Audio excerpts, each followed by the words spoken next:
All right. Excellent. Good. I got the all right. Excellent. Right at the beginning of the recording. Perfect job, Rich. Miranda, I need some lessons. Anyhow, so I record these events. It's for Lisa. I'll get everybody to introduce themselves. It's a nice small group now.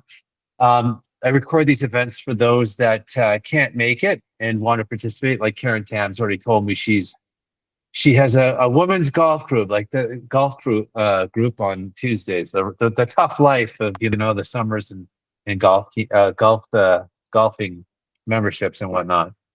Hey, Trevor. Okay, good. All right. So what I was thinking of, what's on my mind, and what we'll do is just get everybody to introduce themselves. So if you got something, good topic for this session that we can rotate on, because mine are pretty lame, but we'll go just to get something talking, basically. So the things that are on my brain right now are, it's summer, right? And I don't know if it's an age thing or whatever, but something about summer.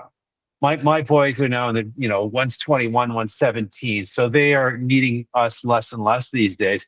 So my brain's going to relax mode. And I kind of want to enjoy that a little bit. I don't want to be, driving more business and spending my entire summer doing that. I golf like some of you guys do as well.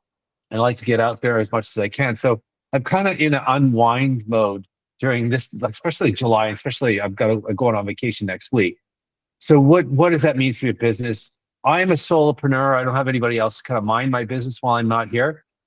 I got caught with that last week with Trevor hanging out at the Ridge. What was it? The Ridge Winery. Yeah, Ridge Winery. Ridge Road Winery. Ridge Road Winery, and I'm sitting here. Well, I'll just join the event. And these guys are like, "What are you crazy? Like, there's no reception out here." So I have to figure everything out on my own when I'm going into this mode.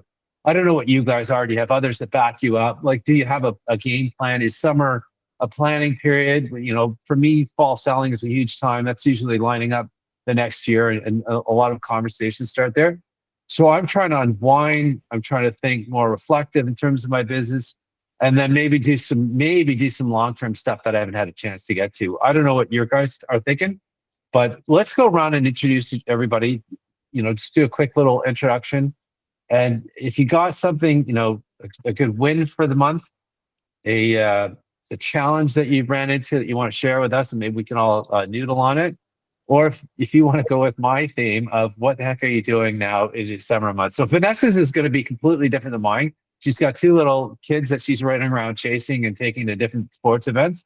Mine, I'm at the end of that cycle, so I don't have to worry about it. And then Marta's right in the middle of it. She's smack dab in the middle of it.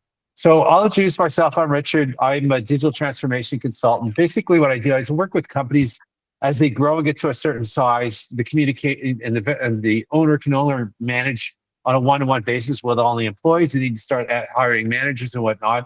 Inevitably, they need to put systems in place so they can do that properly. I specialize with systems around the client. So anything like content management systems for your website, CRMs, e-commerce, order management systems if you're into channel marketing, and et cetera. I've also worked with clients in the first ERP and enterprise resource planning software as well. And I already told you what I'm doing in terms of this July month in my planning. I'm just going to go in random order, and I'll just go top of my screen, which is Lucky Vanessa. Hey, Vanessa, how are you? So go ahead, shoot. Hi, sorry, I was trying to get myself off mute there. Hi, everyone. I'm Vanessa. I am the owner of Greenlight Content, a content marketing and copywriting studio based in Hamilton. I help clients with long-form copy and content, so things like website projects. I've been doing a lot of case studies recently. I do email marketing, blog writing, brand messaging strategy, and I'm also a HubSpot provider. So if you're familiar with HubSpot, I help clients kind of manage their email marketing and CRM through HubSpot. And yeah, I think, summer's a weird time. I find it's like kind of crazy with I have one kid in camp, one in daycare. I'm like half in the business, but like half just wanting to get away and have a break. And I find it hard. I was talking to someone about this the other day because you have to do like so much work before you go on holiday. You're like extra stressed, and then you come back and you're like all this extra work to do. So it's like you have to do it, but it is like it's always extra stressful leading up to this time that is supposed to be relaxing. So but yeah, my biggest thing, and like I don't want to take up too much time, but I have had like a very challenging month or so with one of my biggest clients who they've recently gone through like an ERP change in their business, and they, as a result, it has affected their accounts payable department, and I have been waiting to be paid by them for over 4 months now. They now owe me over $10,000. It's really hard when you're like cash flow's tight, and like I got 2 little kids, my husband works, thankfully, like that's helping, but you know, we need both incomes. And they've just been like very unhelpful. Like I've been calling them, chasing them, emailing them. All they can say is like, we're working on it. There's no timeline. I'm like literally wasting hours with like admin and follow up. So that's my fun challenge for the moment. So if anyone has advice, like I would love to hear it. I know this is a perennial issue for all of us who work for ourselves and have clients that don't always pay. They're a very large corporation. So like, I feel like I can't necessarily like take them to collections or go to small claims. Like I could, but I would burn those bridges and then I don't even know if I would get the money. So any advice would be very, very appreciated. I'm glad you added that last little bit. So I've been through the same situation, and this is like the second time in my career, and we're talking since like early 2000s that has happened. It doesn't happen mostly because I protect myself with terms, but you get sucked in, especially when you get a really good client, things are humming along well, and then this happens. So a couple of things I would ask back of you. So you're blaming it on a payroll. It's a payroll situation, which is employee basis. That's kind of strange that it has anything to do with, maybe it has something to do with existing. The reality is like, you know, and what you got to struggle with internally is like, do you believe what they're saying? Like, I mean, it's really slow. I have one person that owes me money since August last year. I don't believe them when they say to me that, oh, we're just waiting for one more project, waiting for one more project. I actually did go the small claims route, which has been my first time going through that. I was encouraged to, I partnered up with another guy who asked me to do it because it was done through my business. It's like doing taxes when somebody's smacking you over the back of the head. That's how fun it was. But it works. Like, I mean, I'm just going, okay, step 1, okay, step 2, step 3, step 4. Yeah. And I'm down to the part now where you've served notice and done all that stuff. Now I'm looking for a default judgment. So I don't know if that's the best way through it, but that it's a way.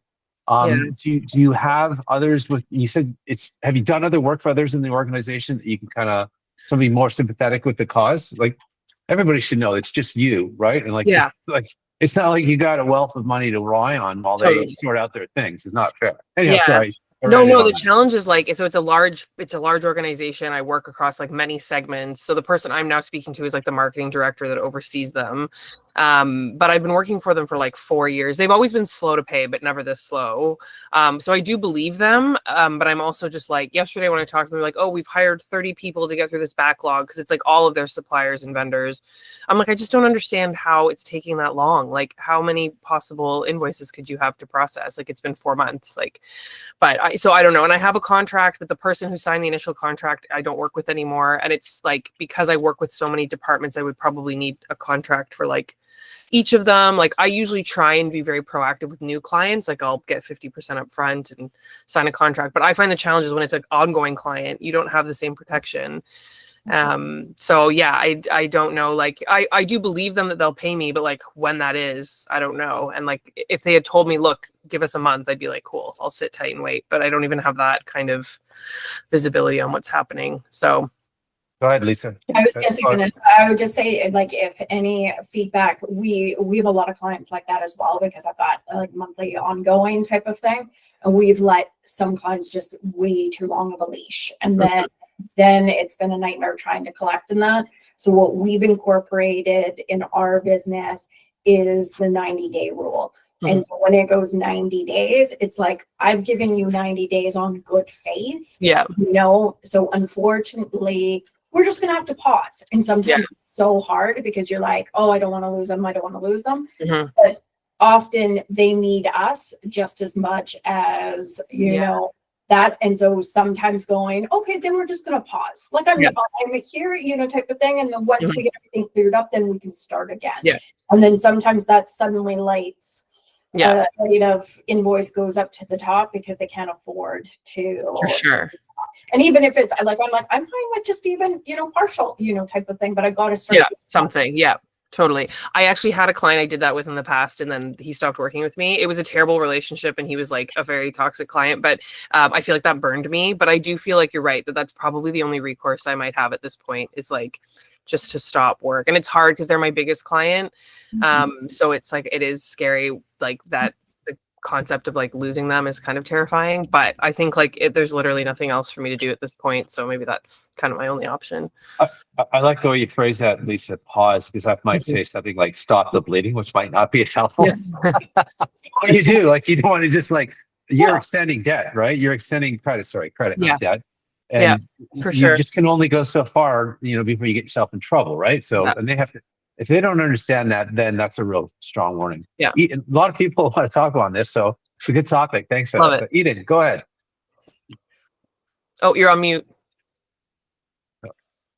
Two things. I've tried the pause before, even with a client that didn't owe me tons of money, and it was incredibly effective. It was just that the person who has the last sign off internally before it goes to the person payments is just really bad at admin. And I said pause, and I was paid within hours. Wow. After business hours. Wow. And it wasn't huge. The other situation I have was, I have a long-standing client who is the worst at paying bills, and he has the money. He basically runs a not-for-profit healthcare, and it's not a priority. Like, he just makes excuses and will say things, whatever. And the most he's owed me at once was, I think, $8,000. And it was also at a time where I think right now, today, everybody can use every penny. Yeah. It was, and so what I ended up doing, and it's not going to help you get your money, but it will help moving forward, is I've done a couple things, but one that really impacted them is I look back, and because of them being not for profit and whatever, I didn't increase their fees. And then I gave them something like a 25% fee increase this year. Did not balk, but I just figured that's going to cut late fee, because he's never on time with anything. Yeah. There's always a problem. Like, I'll get a series of checks, not signed, not whatever, just careless, and he still pays by check. And half the time they're in chicken scratch. So they don't work well when I try to mobile deposit.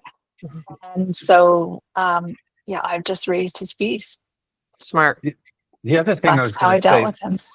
What I was going to say, what you sparked, Eden, is like, can you go up a lot? I once had a gatekeeper that I was dealing with that just was not a good person to work with. They're not administratively coordinated. For whatever reason, they didn't feel a huge priority. As soon as the person above them found out, they were embarrassed and got things done. And they sorted things out internally, but it never happened again after that. So, I'm sure you've done some of those things. I'm going to pass it to Marta, because she had her hand up as well. Go ahead, Marta. Hi. So Vanessa, I just wanted to say, I totally hear you when you say it's harder when it's an ongoing client. But you know what? For my ongoing clients, I still make them do the 50% on every single new project. It's a little bit painful. I'm not going to lie to you, right? Because you're like, okay, everyone's excited. The ball is rolling. Here's the next project. And you have to kind of slow it down a little and say, great, thanks for the next project. Here's your quote that you're going to sign, and still send me my 50% deposit. The challenge I have is that they're such a big company that their process is like the other thing she told me on the phone yesterday, which I was just like gobsmacked, was about how they're no longer able to pay me net 30. It's going to be up to be net 60. And I was like, well, first of all, you're not even paying net 60 because you're like 3 months overdue. But I'm like, as if you would tell me that after you're like 4 months late with all my invoices, and now you're like, actually, you're going to have to pay even later. But I feel like I don't have enough leverage to like dictate my terms to them because they're so large. Like, I just am like, if I was to say, oh, I need it net 30, I feel like they'd just be like, no. So I guess it's my choice then whether I want to continue to work with them if those are going to be the payment terms. But yeah, it's smart to do that. Like what you suggest definitely makes sense. It's hard because I do so many projects for so many different parts. I'd have to do and I could, I guess it would protect me, but it would probably be very time consuming. It is. It's time consuming, and it kind of, I won't lie to you, because as creative people that we are, whether you're a writer, designer, creative, it slows your process. It really does put a little bit of a roadblock in there. But I think it's the sensical business side of it that we have to be, and I just want to make my last comment is, are they really a good client for you? Right. So I know you're saying they're my biggest client, and it's a little bit fearful to let them go, but are they really even a good client anymore? And Yeah. so close that door if you have Yeah. to, only to open another one, right? Yeah. I know it sounds very like cliche, No, but it's no, so it's true true. sometimes. We just have to like get rid of that toxicity, and Yeah. then, you know, something new will come up because, For you know, sure. you're good at what you do. So Yeah. Thank you. I- I'd also want to, and I'm just going to bounce really quickly to Christina, but I want to like the comment of 50 up front, 50 in the back. I really hate those payment terms. Mhm. I can't do them because as a consultant, once I've given you my work, I can't take it back. And I suspect that you guys are in the same boat. Mhm. You can't take back, once you've solved that problem from a content perspective, you Mhm. can't. So something to think about, can you chunk your work down smaller, get Mhm. paid up front, deliver, get paid, deliver, get Mhm. paid. That's what I've moved to. It doesn't work for everybody. Then that's the relationship doesn't go beyond that. So Yeah. so Christina, maybe you got it your own, some advice. Yeah. No. Those are all very good points. And I definitely do the flighting as well. It's like the deposit and then partly and then a very small portion at the end. No, I was going to thank you for bringing it up because to be honest with you, I'm getting a flag to lower my hand. I've had a client just like 2 weeks that hasn't paid. And to be honest with you, it like shocked me because everyone else was sort of paid like the day of. And so it was my very first time having that. I'm not even getting like communication about paying though. I'm like kind of just getting no answer at this point. And so it's only been a couple of weeks. And I know obviously as I hear from all of you that it can be sort of longer, but even in my mind, I'm like, okay, is this a small claims court? Is it like, do I just sort of wait it out? Do I just be sort of still friendly at this point? So I was curious when, Richard, when you were talking about like you've solved it a little bit by terms. Are you talking about like late payment terms in the contract, like a couple of percent, or what terms have you added? Yeah, like I don't feel like I'm in Vanessa's boat there, where I don't feel like we have as much sway after the fact as we do up front. So what I would do, so I'll give you an example with the Seed app one, it was 15,000 overall, and there's 4 parts to it. So I just cut it in 4. I go, and I Yeah. always say that my first conversation, look, this first project is going to be awkward for both of us. You're not sure about paying me because I could just take the money and run. Mhm. I'm not sure about working with you because I might not get paid. Mhm. But the way I solve it is I've broken it down to small feasible payments that are like $4,000 each. Mhm. And I just said, you pay up front, I deliver, and I start immediately. And I am literally working on, and usually the first part of that is a lot of interaction so they could see I'm working. Once they get the first deliverable, I get the first paycheck, that all disappears. So I get paid for a component. So like, Vanessa and Marta, I would be like, is there an audit that happens at the beginning? Okay, pay for the audit, really small, but Mhm. just like get the payments going, Yeah. and you'll see right away. That way, if they owe you 2 weeks, well, they haven't paid for the work, Mhm. so we're just not starting until you pay. Yeah. Yeah. I'm What about sensitive. late Yeah. payment? Like, would you ever put that, or does anyone have that in contracts that if the payment hasn't come by X percentage? And is there an industry standard of like percentages? I'm gonna let Eden answer that because she has her hand up for go next. Yeah. So you can just go right into her thing too. Go ahead, Eden. Oh, mute. Sorry, that wasn't really what I was going to speak about. I have another point, but I do have it. I don't always use it. Fortunately, I don't have to use it as much. What I did start putting in though, and this also impacts what we're talking about, and then I want to get a bit into the delaying because of the multiple invoice situation for one sec, is I started putting a thing because I have a couple clients who are very slow on long-term projects that are divided up into over the time of the project, certain deliverables invoice. What also happens though, as I'm sure all of us know, is that if you think, let's say you've got a $10,000 project and you're going to invoice them at the end of each section, and they say this whole project we need done by August 31st, and it's September 15th, and you still don't even have from them what you need to do the project, and it's another 3 months. I've put into the terms of my work, this is the deadline for this the last possible date for this project to be completed is X, and anything that exceeds that due to the client not delivering, and it's in nicer language than that, there's a 25% surcharge. I have not had to implement that since I've added it.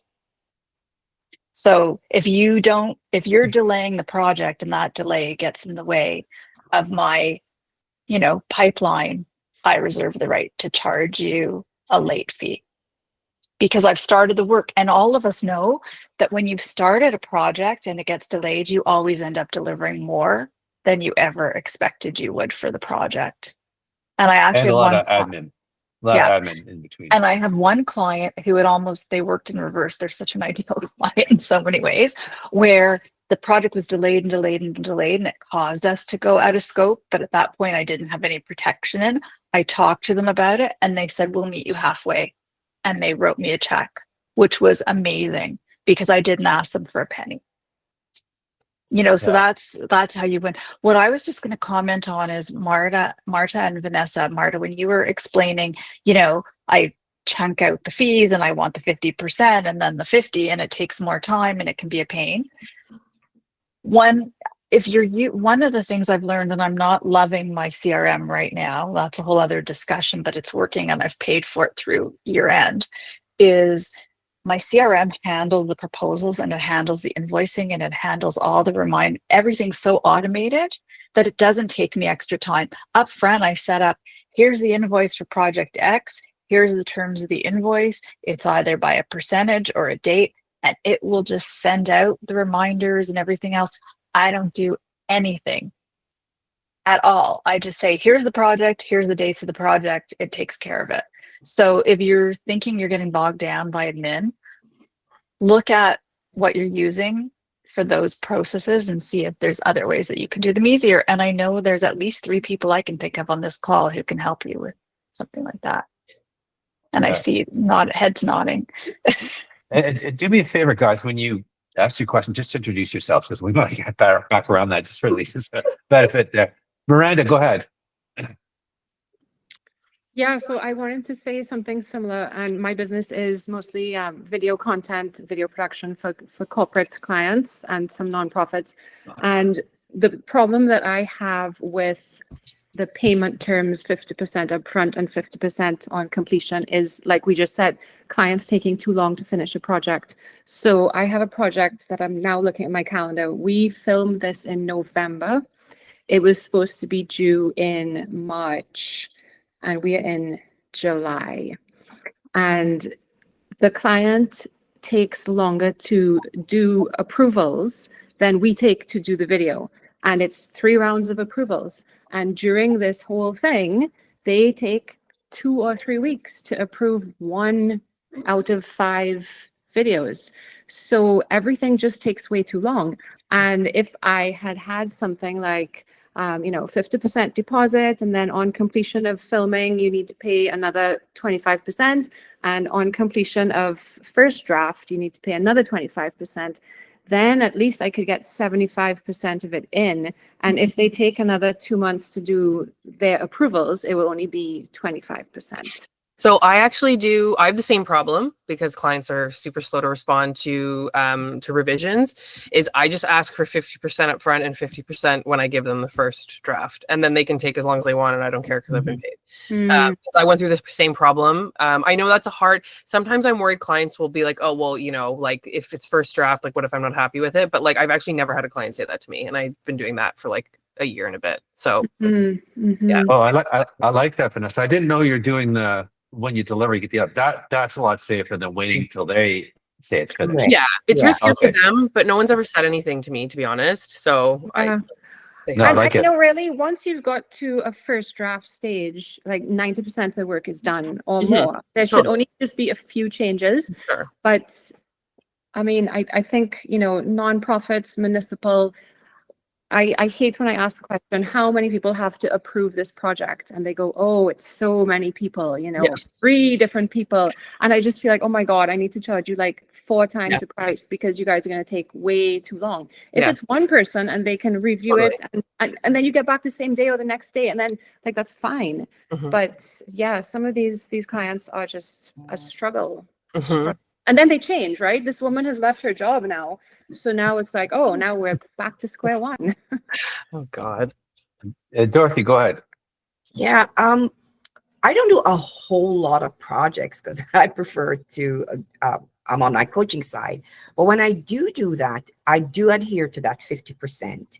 And upon delivery, my delivery to you, that cuts out everything. And I just recall recently, I was working with a client. It would have been a big contract, and she didn't want to adhere to my 50%. because she had gotten burnt before. And I was very adamant. One of the things I said to her, it was a new relationship. I'd be happy to provide you with references so you can speak about, they can vouch for the quality of my work and the integrity I bring to the process. That was that. That was that. And I do feel very strongly about this, having gone through this for a long time, is that we've got to, our clients will treat us the way we teach them how to treat us. It's the same way, that thing about people will treat you how you teach them. And I think we have to sometimes bring clients along with us, because it now becomes they're running our business instead of we're running the business, particularly when it comes to payment. And I hear you, Vanessa, and it is a scary thing. But I got to the place a couple years ago that if you're starting to give me headache up front, that is a red flag to me, and it's going to cost me time and money in the back end, and I can do without that. And I can use that time to go after and serve clients that suit me and that are ideal for me. So that's just what I wanted to say. But stick to your guns a bit and run your company the way you want to run it. Thank you. Welcome. Go ahead, Lisa. And oh, sorry, Rob. I'll jump right to you, Rob, and then go to Just Lisa. a very quick build Yeah, on go ahead. No, Dorothy's go ahead. thing. Go ahead. No, go ahead, Rob. If during the dating process with the prospect, right, like you're talking to Dorothy, if their behavior is not great, it very rarely gets better when you marry them. Well, So 100%, look for those 100%. I totally agree with you, Dorothy. Go ahead, Lisa, and tell these guys what you do as well, Lisa. Yeah, Sorry. yeah. So everyone, my company, we're a Salesforce implementation partner. So we obviously set up for Salesforce and help organizations in regards to also being a part-time Salesforce department for them. So we really service the SMB where they are not large enough or needing a full-time administrator where they can work with us on a fractional basis. So I'm kind of in that same area where some of my work is project-based, because obviously it's somebody who's coming from no CRM or moving CRMs.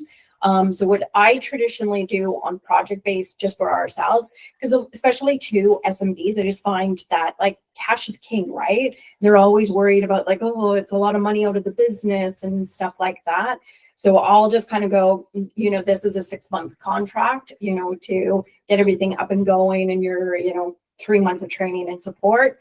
So what I'm just going to do to make it easy is equal billing, type of thing. So it is that. And then that way, if they're taking slight delays in that, I'm still getting that invoice out every single month, helps them with cash flow, which tends to make it easier, for them to sign. Some of the things I do put in the terms and conditions is like a 3% late fee. I'll say I'm the worst for actually applying it. That's where, like I said, I do the 90 days pause if they don't pay. And then in regards to our managed service, where we're the fractional Salesforce department, I just have hourly packages of whether they want us for 5 hours a month, 10 hours a month, 15, 20 hours type of thing. And it's very soft and lucid, because I'm like, listen, I want a long-term relationship, right? Like I'm not here to like nickel and dime you on 1 hour more and 2, type of thing, because there's going to be months where people take longer, like you said, to sign off on things or need reviews and stuff like that. And then that way I'm just like, that's the salary. Now you've got, your expected cost per month and such.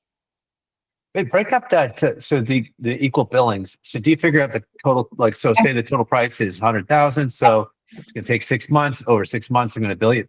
I like that. That's the recurring revenue right there. Yeah. That's nice. And then the other, like Dorothy was saying, the coaching, look for monthly or retainer fees. Like, here's my service, a certain amount of hours, we'll break it down. I like all the, I find clients generally don't mind paying in advance once you get past the trust factor, like what you're talking about, Dorothy. And Lisa, just for the people that I talk about when I say HubSpot people, Vanessa and Rob, but those are the two that, Rob, just wave your hand. The only Rob in the call. So there was I suggest that you guys connect just because you never know. I know, Rob, you've done other CRMs when what's a good client fit, but if you had if somebody who's adamant about Salesforce and you didn't want to touch that, and vice versa, right? It's always good to know others that I was do gonna that. say, So you don't well, have to there's step. often many times that people are using a HubSpot and want to connect it in with Salesforce for the marketing piece, type of Yeah, place to also that's have interesting. contacts on that side. That is interesting. Mhm. So Vanessa, I don't know, like you're in a spot right now where you're chasing money. I don't know if we were talking about preventative measures for the most part. You're in a spot right now, and it's like it's not only uncomfortable financially, but it's uncomfortable from a stress perspective as well, right? And chasing and whatnot. So I'm assuming it's been like this for a long time, that you're working with multiple clients from that same organization. Mhm. And they all have the same, is it all paid from one source? Is that what the challenge is? Yeah, but they're like, they're all very disconnected from the accounts payable department. Like they don't really have any oversight. And like they all know about this issue because it's affecting all of their vendors. So I actually think they're probably really stressed out as well, because like they are getting obviously bitched at by all of their suppliers for not getting paid, but they don't have any. And the worst part is that, like, I was told when I spoke to this marketing director that the accounts payable department has been told not to respond to anyone. I'm like, well, that's great. That's super helpful and communicative. So even the team internally doesn't even know what's going on. So it just sounds like a bit of a mess. And I think I've like been dealing with this for long enough that I feel like I know I think I have to take, is it Lisa? Your advice, like probably just send an email and be like, we need to pause. Like I actually just got an email now saying they tried to reach accounts payable team but didn't get in touch, so they still don't have an update. So I feel like at some point I'm gonna have to be like, okay, probably like tools down and wait till this gets paid and hope for the best. Because I think the other problem is, so I was gonna say the other problem is because I'm still working with them, it's like I'm still doing work that I'm not getting paid for. And then even if they pay these invoices, it's like the other ones are delayed. So like I'm never gonna be in a place where I'm not owed money by them unless I do take a pause, if that makes sense. Go ahead, Ian. Go ahead. I'm going to leave my mic on the whole time. Tools down. The one thing, if you can get together with other service providers who are owed money Mm-hmm. and a bunch of you go tools down, Yeah. more pressure is going to be put on the Yeah. AP department and you'll start to see your money. Yeah. Because if it's not a situation you're having alone, and then all the employees get frustrated too Mhm. because they can't get things done, Yeah. I should then find out who the other, I actually Googled it yesterday because I wanted to see if like anyone was talking about it, but I didn't do a deep dive. So yeah, that's a good point. Actually, I should see if there's other people going through the same thing. And is it, when you say large, like how big of a company we're talking? Like we're talking So hundreds? they're manufacturing, they're North America wide. Yeah, huge, like pretty big. They have like subsidiary brands. They're owned by a bigger company.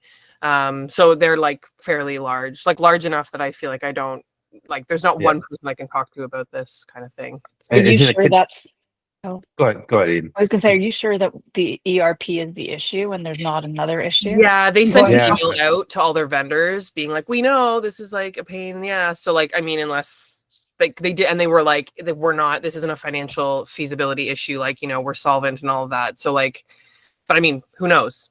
Companies say things, PR, who like, maybe, I have no idea, but I wouldn't think so. They're backed by a pretty large company, but I mean, yeah, it's possible.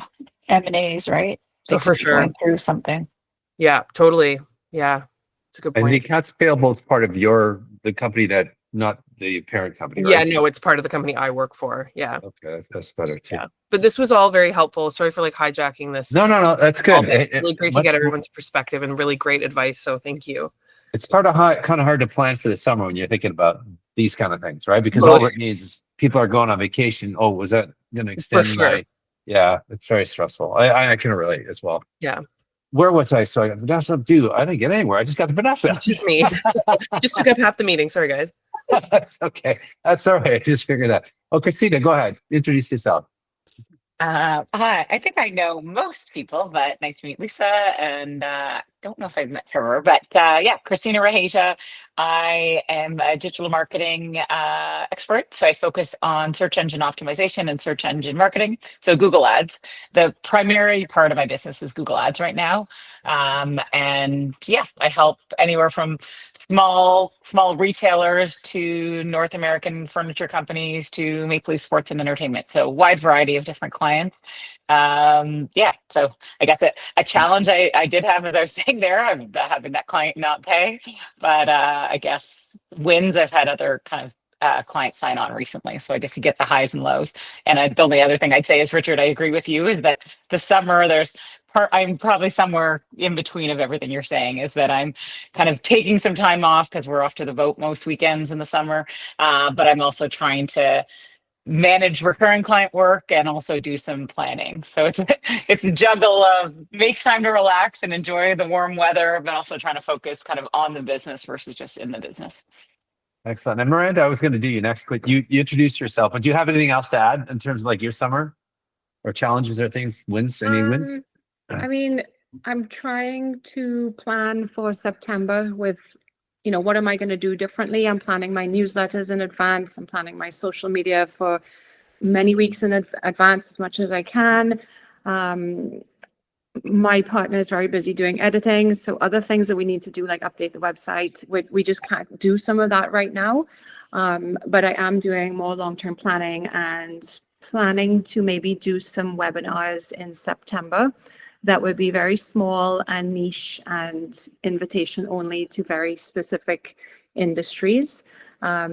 And inviting my clients to that and asking them to invite their other partners that are related to that. So trying to get some small groups going where I could give them some ideas and suggestions on how to really embed some storytelling tools and techniques into their communications.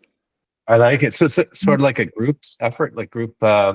It's going to be a training Zoom. It's going to be a Zoom webinar that I'm going to do. So I'm like planning all the slides and trying to like curate a list of maybe 25 people. I don't really want a huge group. I feel like if you get even 5 or 10 of the right people in front of you for 30 minutes, it's better than trying to get too many random people. So I'm doing some strategic planning for the fall. I like that. That's a great approach. And Lisa, you introduced yourself. Do you have anything to add in summer? What's going? I know what you do in the winter. Yeah. Summer maybe something different.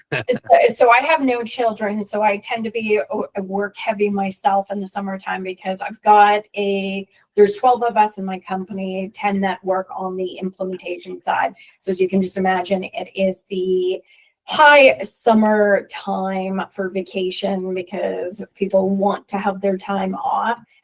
We had a bit of a slower Q2, which really put me nervous because I was like twofold, right? Because typically you're going, okay, we had a slower Q2. No, Q3 is always slower because it's summer, right? And most companies, especially when you're doing technology, people want to be in the office because there's committees, there's meetings, there's deliverables, timelines. So a lot of people are like, let's just start new projects in September.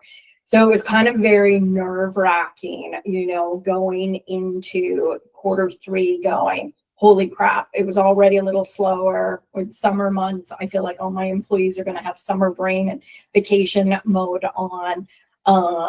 And it's also just, in sales that like let you off the hook, like it's summer, nobody's going to buy type of thing. So I had my town hall with my team last month and just really kind of reinforced that this is not, as much as we all want to have summer brain and be enjoying the summer, it's also not the time to be letting the foot off the gas, type of thing. That there needs to be extremely high quality of customer service, being super, super curious about your clients and what they're doing and upcoming projects and such. So good news on that. They turned around, found 2 pretty significant sized projects, which is nice, type of thing. But again, it was kind of to that reinforcement, and I brought in a sales consultant to give them some sales training for the day, to kind of reinvigorate everyone. But yeah, I'm a little less worried about summer now, but I had entered at the end of the month quite nervous. I like you. So you've done a lot of different things. You got the team, you took the time to recognize you're going into a slow period, get the team trained up with the consultant, like investing in that, get a game plan for what the summer is going to look like. So there's some long-term activity happening before it. So Dorothy, go ahead. I know you've been doing some other things, some cross-selling with your charity as well, which is good. Interesting. Yeah, thank you, Richard. So I'm Dorothy at Vernon Brown, Dorothy as in the Wizard of Oz. And so I work with business owners, entrepreneurs like yourself to help you save time using AI automation. And so yeah, that's what I do. And I also coach, and I really do prefer like the coaching side. So in terms of the summer, so the first thing, Richard, I have 2 full-time jobs. This charity is like completely taken over my life. So because we got a grant and we hire students, some summer students. Now you're talking about training, managing all kinds of stuff. It's just crazy. So I was there just and then we have all the projects. So but that's my problem. What I am doing for the summers, as I said, I am digging into the workshops. So I'm running workshops. I'm collaborating with others to run the AI workshops because I do AI literacy and training. And the other thing that I've put off is my personal brand building. That's what I'm doing. I need to complete. Means a personal website for Dorothy Vernon Brown. So because that has become, I see people are talking about it. That has become a big thing, and I think that becomes important, particularly as the shift takes place. That's what I'm doing, and I'm reaching out to other people because I actually reached out a couple weeks ago to someone who had done a workshop for, and just to ask them for a review, Eden, just to ask for a review, and they came back. Would you be open to doing some training or doing a presentation for us in the fall around their Empower Her program? So I'm going to be doubling down on that. For me, I don't have small kids, so I can put more time into the summer, and I do have a mindset that when people zig, I need to zag. And so I know people are, summer, and I want to enjoy my summer too. So I do that, but I'm doubling down for the summer. So come fall, I'm not in la la land wondering where I'm going to get clients from. And of course, I continue to build my authority and credibility with content that I put out. Lots of gems in there, Dorothy. So I'm gonna have to. I want to do one of these Ask Me Anythings. To kick the can down the road. I think I want to start in the fall, but I'd love to know more about that grant process. If you could share, maybe we'll do a little talk about it, share it with these guys, and then have everybody ask you about it. So sure, the grant. Yeah, obtaining a grant. How do you solicit for it? With everything like that. I'm an you don't have to do it now, but I'm an expert now. Yeah, it's like some interesting things. The branded website for yourself. That's an interesting, the rationale around that. There's a lot of goodies. One of the things that, and I feel like I've said this a lot of times, but I want to start digging into you guys a little bit more and running these Ask Me Anythings. And I'm really thinking about using that first Tuesday of the month for that opportunity where we can, hey, look, I do an interview with you quick. I'm not a journalist. So I'm not going to do as good a job as Vanessa or somebody like that. But it's really, when I do these one-on-one calls, I learn a lot more about people than can be shared in this. Put that out on the app and then open up and Ask Me Anything. So the workload for the person who's doing all the work, answering all the questions is really low. Like they come in, I ask them questions, people see it, and they just come and people come and ask questions. So I just feel it kind of fits into the mandate of like collaboration and referrals. Like people can really get to know you and understand you deeper in that avenue. And we lost that a little bit when I switched over to this new format from 2020 in 2025. Go ahead, Eden. You look like you had something to say. I was just going to say, talk to Doreen Ashton Wagner because she does them for Business Sisters, and I actually was her guest recently.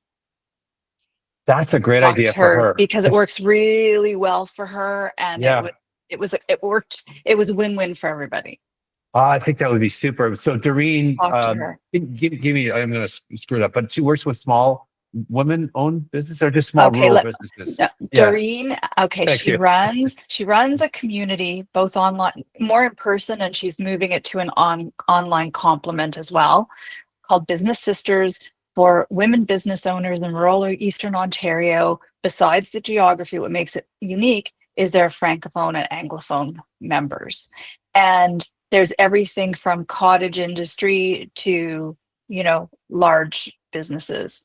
You know, sometimes there's agricultural businesses that are big, and there's agri-tech, and then there's, I'm making candles. You know, I want to meet other people to sell my candles at trade craft shows. I mean, it's really the full gamut. So Super interesting. That yeah. I really I remember speaking to her about it. I was like, wow, that would be like, I would listen in, even just not being an entrepreneur, just interesting stuff. And So, there's and introduce yourself too, Edie, now that I got you on the okay, spot. asked really great questions, I have to tell you, and they knew they were very smart. So I'm Eden Spodek. I'm the founder of Spodek & Co. Digital marketing, primarily with a focus on strategy, which has also been parlayed into a course that I offer both to small business and to coaches, because I'm also a certified coach. I'm trying to connect everything so people don't say the disconnect, where I help people who don't know about how to create an online presence, create their online presence. And I do that in kind of in a mastermind format. And right now it seems like clients are asking really for a combination of fractional marketing officer and e-learning programs. That seems to be, and I have deep experience in both. And so that seems to be what's trending right now. In terms of summer, my kids are grown. They do not live at home. They live with their significant others. The baby's getting married in September. So that's what I'm focusing on when I'm not working. And between that and the fact that we did a kitchen reno this year that we probably had no business doing, but I love it. I am not taking any vacation. However, I've gone from running an agency where at the height we had 12 people, a combination of employees and contractors, to pretty much a solopreneur situation. So the idea of taking time off, which I will do, is creating a little bit of anxiety for me, but I know come late August, early September, I'm going to block out time. Also, after having a very quiet 2025 so far, the pipeline has picked up, and there's a lot of verbal commitments and things that are going to start happening all around when I need time off. So that's kind of, always the you know, way. I don't know that anybody here can help me with that challenge. I can partner with people and, you know, subcontract where I need. But that's probably that piece. Yeah, I think for me, the biggest piece is just juggling, being back to having to be in charge of operations and the marketing and biz dev while I'm actually doing the work myself most of the time. So I'm okay and building partnerships, especially around the whole e-learning. And there might be stuff coming out of some relationships in this group, because Manu and I had a very interesting conversation last week. Oh, good. Excellent. And then Excellent. Simran and I had an interesting one, and they all kind of overlap. Oh, So, nice. and Karen's kind of, and I can see Dorothy kind of wanting to overlap, you know, there might be an opportunity there. So I don't know that's where we're going to great. go with it. There's lots of conversations going on. I'm trying to just really focus on getting done what I need to do to make money. So if anybody has any ideas about how to stay focused when you have so many different levers pulling you, let me know. I'm trying really hard to just stay in that lane. There's a few books written on it, but I don't know that they've even nailed it on the head. So, Yeah, Rob, and I'm not good with that. Rob, introduce yourself. I've met almost all of you. My name is Rob Manny. I run a company called Inflective. We help companies improve their sales, marketing, and customer success operations. We are a HubSpot partner. And yeah, so the question is, what am I doing this summer, personally, professionally? It's interesting because we have gone through a very busy period. And so we realized that the way there's 3 people on the team, I should say. So we've had a very informal approach to how we structure our work, meaning, you know, we scope out the time it's going to take and the budget and all that kind of stuff.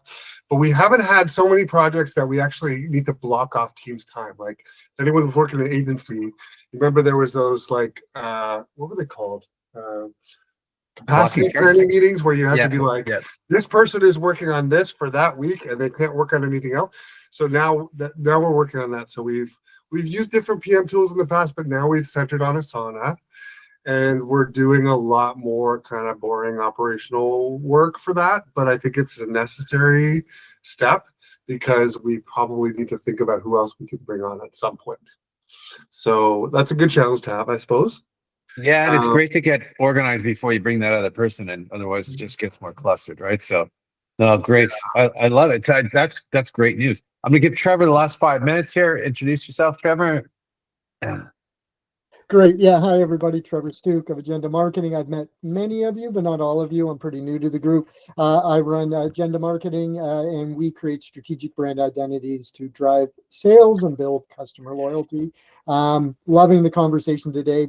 Been enjoying being a fly on the wall, and been through this many times. So sorry, Vanessa, you're going through it right now. It is one of those ones. If you're in business long enough, this catches you probably once, and then hopefully you're as smart as Richard to sort of, proactively stop it from happening in future. So the only advice is keep on them and keep going. But these ERP integrations, I've heard this many times. I don't know how ERPs still exist, quite frankly, considering how disruptive they are to business and how much they usually take down a business to almost to incredible depths. Anyway, it's insane. So sorry, and my heart goes out to you. And I'm loving all of the advice. So I'll just be nice and quick here, so we can have 5 minutes to wrap it up. Thanks. Excellent. So that's great. Thanks, guys, for everything. So I'm learning a heck of a lot from you about what to do over the summer. I can totally relate with Eden and the anxiety, like, should I be doing something other than, I've got a list this long of things I should be doing, but then also knowing that summer only comes in Canada for a few weeks at a time, right? So we have to sit back and enjoy it. So it's good. Vanessa, this is not the first time I hear you talk about this challenge. So I know from a small business, it can be devastating, like cash flow. The one thing I learned from my father when he used to tell me all the time is cash flow is king, right? And it doesn't matter how much business you got coming in, if you don't have good cash flow, it can kill a company. I've seen that happen. So we totally relate to, not to put worries in there, but it's not a small problem. And you want to service this client, and all the people that you're working with are probably great people. And it's just one department. I hope it is an ERP problem that can be solved. And not something else. They should really be moving to other avenues to solve that, because they're going to do some real damage. Eden, go ahead. You had your hand up. Oh, one real quick thing and Vanessa, not to point on you, but it might help. And I don't know how many people here have lines of credit, and I didn't until a little over a year ago. And a fractional CFO told me women are terrible at getting them. It's a good way during tough times to have that security, even if you never use it. To have it will help you. And it basically saved my butt toward the end of last year, beginning of this year. Yeah, but it's great advice. Yeah, definitely. Yeah, and then make sure you're filling that line of credit up with over income, so it becomes your money that you're borrowing from yourself eventually too, right? Trevor, go ahead. Yeah, and Eden, just as you were saying that, it reminded me too. There are also factoring companies that'll buy those invoices for you for a percentage. They'll assume the risk of collection on it, and you might pay 7 or 8% on it, but they'll give you cash in hand now. Assuming that you have a contract, you have stuff sort of in place to sort of validate the commitment and their obligation to it and what you delivered. It might be a way to get cash in hand, and help you along. So that's great advice too. I've worked with people that chase on your behalf for a percentage, but not that would buy it off you. That's interesting. I haven't seen that before. Has anybody else that worked with the? Oh yeah, I was going to say, could we share those links of Go ahead, Miranda. There are a couple of companies. One is called Capitally. Hey Trevor, send it to me by email and I'll post it in the share. Yeah, exactly. Or you could share it in the share. Last year. In the app. Last year was great. Yeah, no, those are good resources. I couldn't find them. I was looking for one in the US and I had too small an amount of money 2 years ago from a client, and I couldn't find anybody who wanted to touch it. I Miranda, know a you had one- lady, yeah. I know a local lady, she's in Brampton, Mississauga. She works for JD Factors, and I can share the contacts. I mean, I could share it now if you want it in the chat, or should I put it on the platform somewhere, Richard? Yeah, that way it doesn't disappear, right? So, Okay. but if you want, you could do both if you feel, energetic. could- As I will take the chat notes as well and include them. Perfect. Yeah. And I've dealt with both of them and they're both excellent. So yeah. I will And that does take the headache off your plate. Go ahead, Lisa. Sorry. Oh, I was just going to say only because I talked to another bookkeeping company just of recent, and just we were talking about like AR chasing money and stuff like that. Just two pieces of advice that this bookkeeping company had made was that if any client is on like a reoccurring type of thing, they were like, why are you not automatically getting, where it's going to be automatically withdrawn from their account at the first of the month? Like, she's like, that's what we do. Bookkeeping is X amount of dollars. It comes out on the first of the month. And she said, and then the second option would be potentially getting like basically their credit card information to say if anything goes over a certain amount that they're signing off, that then the credit card would be automatically charged. Would be another option. So if anybody uses Stripe as your payment gateway, you can actually set that up in Stripe. Mm-hmm. 100% recurring payments. Yeah. Yeah. And it's not super difficult to do as well. Mhm. So, but I would let Dorothy do it for you. Guys, it's 4:00. I want to be respectful of your time because I know it is sunny outside. So if you don't have a meeting right after this one, you might have some other meetings outside and getting some fresh air, or potentially working really hard to get caught up on some other stuff. But I wish you guys a fantastic July. Well, I'll see some of you next week anyhow. Thanks for joining, and I appreciate it. I know it's hard to get on a 3:00 call in the middle of these summer months, busy times. So I appreciate you coming. Thanks for all your advice. Thanks again. Everybody, take Thanks, care. Bye, guys. Thanks to everyone. Cheers. Bye.